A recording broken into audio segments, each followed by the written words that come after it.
محمد نبينا وأمه آمنة. محمد نبينا. السلام علیکم ورحمۃ اللہ وبرکاتہ. الحمدللہ والصلاۃ والسلام علی رسول اللہ. عمر رضی اللہ عنہ کا قبول اسلام حصہ 2. معلوم ہے کہ عمر رضی اللہ عنہ کی زور آوری کا یہ حال تھا کہ کوئی ان سے مقابلے کی جرت نہ کرتا تھا. اس لیے ان کے مسلمان ہو جانے سے مشرکین میں کوہرام مچ گیا اور انہیں بڑی ذلت اور رسوائی محسوس ہوئی. دوسری طرف ان کے اسلام لانے سے مسلمانوں کو بڑی قوت، عزت، شرف، اعزاز، مسرت اور فرحت حاصل ہوئی. چنانچہ ابن اسحاق نے اپنی سند سے عمر رضی اللہ عنہ سے بیان کیا ہے کہ جب میں مسلمان ہوا تو میں نے سوچا کہ مکے کا کون سا شخص رسول اللہ صلی اللہ علیہ وسلم کا سب سے بڑا اور سخت ترین دشمن ہے. پھر میں نے جی میں کہا یہ ابو جہل ہے. اس کے بعد میں اس کے گھر گیا، دروازہ کھٹکھٹایا. وہ باہر آیا، دیکھ کر بولا اہلاً وسہلاً، یعنی خوش آمدید، کیسے آنا ہوا؟ میں نے کہا میں تمہیں یہ بتانے آیا ہوں کہ میں اللہ اور اس کے رسول محمد صلی اللہ علیہ وسلم پر ایمان لا چکا ہوں اور جو کچھ وہ لے کر آئے ہیں اس کی تصدیق کر چکا ہوں.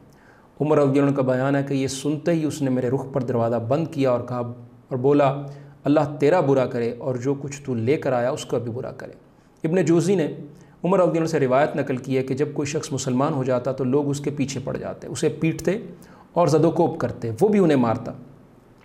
اس لیے میں جب مسلمان ہوا، یعنی عمر رضی اللہ عنہ کہتے ہیں کہ جب میں مسلمان ہوا تو اپنے ماموں عاص بن ہاشم کے پاس گیا اور اسے خبر دی. وہ گھر کے اندر گھس گیا، پھر قریش کے ایک بڑے آدمی کے پاس گیا، شاید اشارہ ابو جہل کی طرف ہے، اور اسے بھی خبر دی. وہ بھی گھر کے اندر گھس گیا. ابن ہشام اور ابن جوزی کا بیان ہے کہ جب عمر رضی اللہ عنہ مسلمان ہوئے تو جمیل ابن معمر جمحی کے پاس گئے. یہ شخص کسی بات کا ڈھول پیٹنے میں پورے قریش کے اندر سب سے زیادہ نمایاں تھا. عمر رضی اللہ عنہ سے بتایا کہ وہ مسلمان ہو گئے ہیں. اس نے سنتے ہی نہایت بلند آواز سے چیخ کر کہا خطاب کا بیٹا بے دین ہو گیا. عمر رضی اللہ عنہ اس کے پیچھے ہی تھے. بولے یہ جھوٹ کہتا ہے، میں مسلمان ہو گیا ہوں. بہرحال لوگ عمر رضی اللہ عنہ پر ٹوٹ پڑے اور مار پیٹ شروع ہو گئی. لوگ عمر رضی اللہ عنہ کو پیٹ رہے تھے اور عمر رضی اللہ عنہ لوگوں کو پیٹ رہے تھے، یہاں تک کہ سورج سر پر آ گیا اور عمر رضی اللہ عنہ تھک کر بیٹھ گئے. لوگ سر پر سوار تھے. عمر رضی اللہ عنہ نے کہا جو بن پڑے کر لو، خدا کی قسم اگر ہم لوگ 300 کی تعداد میں مکہ میں ہوتے تو پھر تم رہتے یا ہم رہتے. اس کے بعد مشرکین نے اس ارادے سے عمر رضی اللہ عنہ کے گھر پر حلہ بولا کہ انہیں جان سے مار ڈالیں. اس حوالے سے صحیح بخاری کی ایک حدیث ہے. عبداللہ ابن عمر رضی اللہ عنہ کا بیان ہے کہ عمر رضی اللہ عنہ اسلام لانے کے بعد قریش سے ڈرے ہوئے گھر میں بیٹھے ہوئے تھے. ابو عمر عاص ابن وائل سہمی اندر آیا، ایک دھاری دار چادر اور ریشمی کرتا پہنے ہوئے تھا. وہ قبیلہ بنو سہم سے تھا جو زمانہ جاہلیت میں ہمارے حلیف تھے. عاص نے عمر رضی اللہ عنہ سے کہا کیا بات ہے؟ عمر رضی اللہ عنہ نے کہا تمہاری قوم بنو سہم والے کہتے ہیں کہ اگر میں مسلمان ہو گیا تو مجھے مار ڈالیں گے.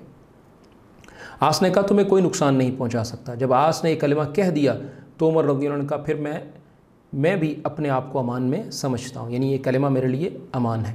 اس کے بعد عاص باہر نکلا تو دیکھا میدان لوگوں سے بھر گیا ہے. عاص نے پوچھا کدھر کا رخ ہے؟ لوگوں نے کہا ابن خطاب کی خبر لینے جاتے ہیں جو بے دین ہو گیا. عاص نے کہا اسے کوئی نقصان نہیں پہنچا سکتا. یہ سنتے ہی لوگ لوٹ گئے. صحیح بخاری 3864.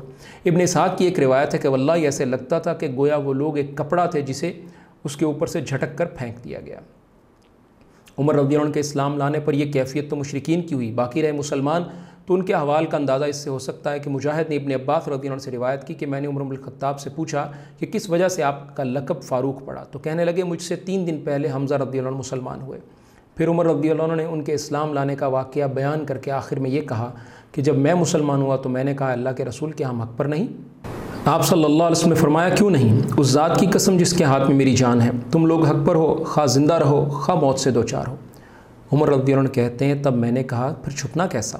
اس ذات کی قسم جس نے آپ صلی اللہ علیہ وسلم کو حق کے ساتھ مبعوث فرمایا ہم ضرور باہر نکلیں گے. چنانچہ ہم 2 صفوں میں آپ صلی اللہ علیہ وسلم کو ہمراہ لے کر باہر آئے. ایک صف میں حمزہ رضی اللہ عنہ تھے اور ایک میں تھا. ہمارے چلنے سے چکی کے آٹے کی طرح ہلکا ہلکا غبار اڑ رہا تھا، یہاں تک کہ ہم مسجد حرام میں داخل ہو گئے.